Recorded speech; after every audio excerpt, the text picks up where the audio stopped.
Boss is back కొత్తగా ఉంది physique. పూర్తి వివరాలకు చదవండి రేపటి సాక్షి హైదరాబాద్ ఎడిషన్. बाबा आता पूर्ण रिझल्ट संपू द्या. आता मी आणि अजित दादा आता सीएम साहेबांकडे चाललो आहे. आम्ही बसून जरा पुढचा काय कार्यक्रम करायचा तो चॉकआउट करू आणि तुम्हाला नीट सांगू. मुझे ऐसा लगता है कि एक प्रकार से लोगों ने अपना मैंडेट दे दिया. लोगों ने एकनाथ शिंदे जी को रियल शिवसेना के रूप में स्वीकार कर लिया है.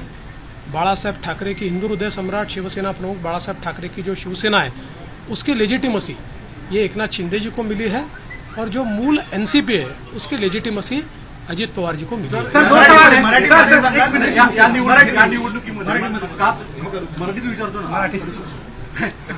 या निवडणुकीमध्ये कास्ट पोलरायझेशन करण्याचा प्रयत्न महाविकास आघाडीकडनं आवर्जून केला गेला, विशेषतः मराठवाड्यामध्ये आणि विदर्भामध्ये पण वेगवेगळ्या ठिकाणी अशा स्वरूपाचा प्रचार केला गेला. तरी देखील विदर्भ आणि मराठवाडा याच्यामध्ये प्रचंड भाजपला यश मिळताना दिसतंय. याचं प्रमुख अॅनालिसिस मला असं वाटतं की जेव्हा वारंवार तुम्ही एका व्यक्तीला एका पक्षाला टार्गेट करता त्यावेळी तुम्ही जे टार्गेट करता त्यातली हवा पण निघून जाते आणि त्याची तीव्रताही कमी होते आणि लोकांना त्याचं सत्य समजतं. लोकांच्या मनात त्यानंतर एक प्रकारची सहानुभूती तयार होते. लोकांना लक्षात येतं की चुकीच्या पद्धतीनं टार्गेट केलं जातं. तसंच आम्हाला महाविकास आघाडीने ठरवून या ठिकाणी टार्गेट केलं. पण मला असं वाटतं की हळूहळू लोकांनी लक्षात आलं, कारण आमचा ट्रॅक रेकॉर्ड चांगला आहे. आम्ही नेहमी पॉझिटिव्ह काम केलेलं आहे. त्यामुळे आमचा ट्रॅक रेकॉर्ड पाहून लोकांनी या ठिकाणी मतदान केलं आहे.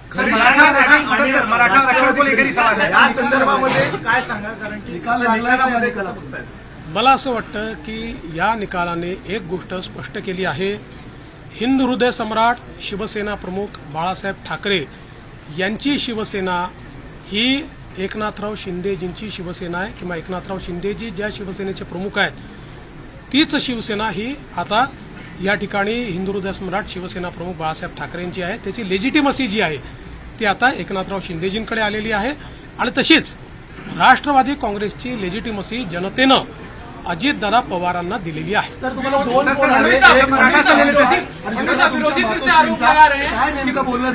आईसोबत आणि अमित शहा आईचा तर फक्त आशीर्वाद घेतलाय. आईने आशीर्वाद दिलाय आणि अमितभाईंनी खूप आनंद व्यक्त केला आणि अमितभाईंनी या ठिकाणी आमचं अभिनंदन देखील केलं. मराठा आरक्षण को लेकर बड़ा मुद्दा बना. इसके बावजूद आपकी पार्टी बड़ी जीत यहां पर हासिल करी. आपके ऊपर चूंकि एक तरह से आरोप हुआ, आपको अभद्र शब्दों में आपके खिलाफ जो है आलोचना करी गई, क्या ये उस वजह से मराठा आरक्षण का जो एक आंदोलन था वो फेल हुआ और जो मैंडेट था वो कहीं ना कहीं आप लोगों के? देखिए, मैंने इससे पहले भी कहा था कि लोकसभा के चुनाव में हमको 43.6% मिले थे, उनको 43.9% मिले थे. तो अगर मराठा समाज ने हमको वोट नहीं दिया होता तो क्या हम 43.6% पर पहुंचते? मराठा समाज हमारे साथ था, है और रहेगा. ओबीसी समाज हमारे साथ था, है और रहेगा. सारे समाज. आज आप जब इसको डिसाइफर करेंगे, जब आप इसका विश्लेषण करेंगे तो आपके ध्यान में आएगा कि सब समाज हमारे साथ में. देखिए, हर समाज की अपनी इच्छाएं होती है, आकांक्षाएं होती है, लेकिन उनको ये भी पता होता है कि अपनी आकांक्षाएं पूर्ण करने के लिए प्रामाणिकता से काम कौन कर सकता है.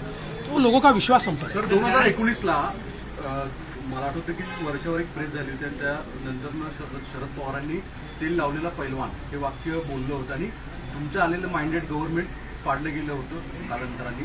त्याचा बदला घेतलाय का आता? तेल लावलेला पैलवान कुठलाही बदला मी घेतलेला नाही. राजकारणामध्ये जनता ठरवते कोण जिंकेल कोण हरेल. कधी कधी एखाद्या गोष्टीचा नापसंती ही जनता कळवते. त्यामुळे यातनं जनतेने कदाचित नापसंती कळवली असेल आणि आमच्या बाबतीत पसंती कळवली असेल. मला असं वाटतं की याला वेगळ्या पद्धतीनं पाहण्याचं कारण नाही.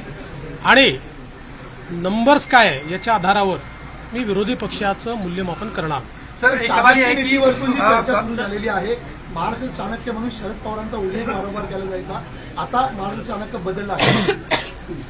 बदलला असेल तर मला माहीत नाही. फक्त मी एवढंच सांगू शकतो की मी तरी चाणक्य वगैरे काही नाही.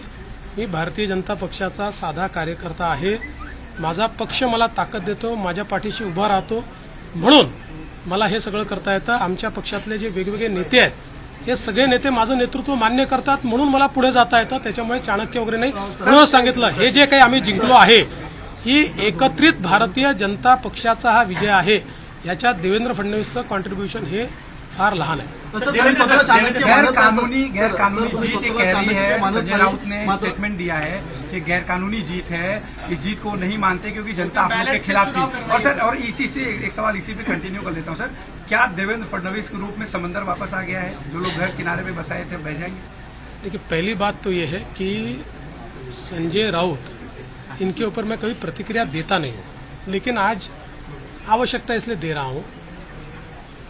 मुझे ये पता है कि झारखंड में झारखंड मुक्ति मोर्चा जीता है तो बहुत लेजिटिमेट जीता है.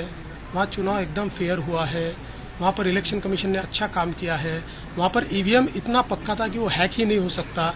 वहाँ लोकतंत्र का विजय हुआ है. और महाराष्ट्र में अगर हमको लैंडस्लाइड विक्ट्री मिली है तो इलेक्शन कमीशन भी बायस हो गया है, यहाँ का ईवीएम हैक हो गया है, यहाँ पर लोकतंत्र की हत्या हो गई है. देखिए, कभी न कभी आत्मचिंतन करने की आवश्यकता होती है. जो आत्मचिंतन नहीं करते जिंदगी में वो समाप्त हो जाते हैं. मुझे ऐसा लगता है कि कभी न कभी आत्मचिंतन करना चाहिए और इस प्रकार से वो बात करेंगे तो क्या लोगों का विश्वास बैठेगा? चलो, थैंक यू.